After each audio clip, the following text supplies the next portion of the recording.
సమరం చిన్నారి ఛానల్కు స్వాగతం.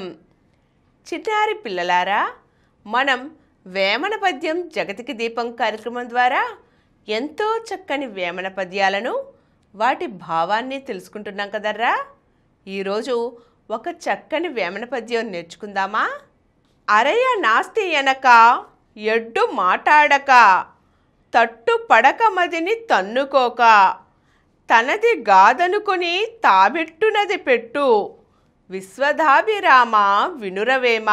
తనదే అనుకొని తన సొంత ఆస్తి అనుకొని అడ్డుపెట్టడమో లేక తెగ ఆలోచించి సంకోచించి పదే పదే ముందడుగు వెనకడుగు వేస్తూ ఇచ్చే దానం కాదు. ఏమీ ఆలోచించకుండా పరులకు దానం చేసేదే అసలైన దానం అవుతుంది.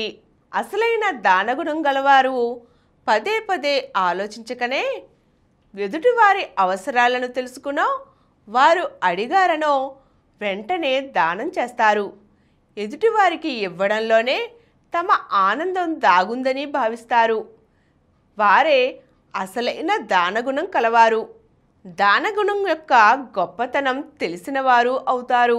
పిల్లలు తెలుసుకున్నారుగా, దానం చేసేటప్పుడు పదే పదే ఆలోచిస్తూ వెనుకడుగు వేసే కన్నా అవసరమైన వారికి దానం చేయటంలో ఒక చక్కని ఆనందాన్ని పొందాలరా.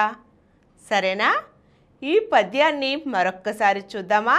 అరయ నాస్తి ఎనక ఎడ్డు మాటాడక తట్టు పడక మదిని తన్నుకోక తనది గాదనుకొని తాబెట్టునది పెట్టు విశ్వదాభిరామ వినురవేమ.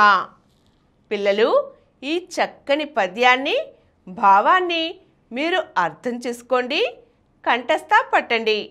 సరేనా? మరో చక్కని వేమన పద్యంతో మళ్ళీ కలుద్దామరా. బాయ్. ఈ కార్యక్రమం మీకు ఎంతో నచ్చింది కదా. ఇటువంటి మరిన్ని వీడియోల కోసం అనతి కాలంలోనే 20 కోట్లకు పైగా వ్యూస్ సాధించిన సమరం ఛానల్ సమర్పించు సమరం చిన్నారి ఛానల్కు సబ్స్క్రైబ్ చేయండి, లైక్ చేయండి, మీ ఫ్రెండ్స్కి షేర్ చేయండి. అలాగే ప్రక్కనున్న గంట సింబల్ని ప్రెస్ చేయడం మర్చిపోకండి.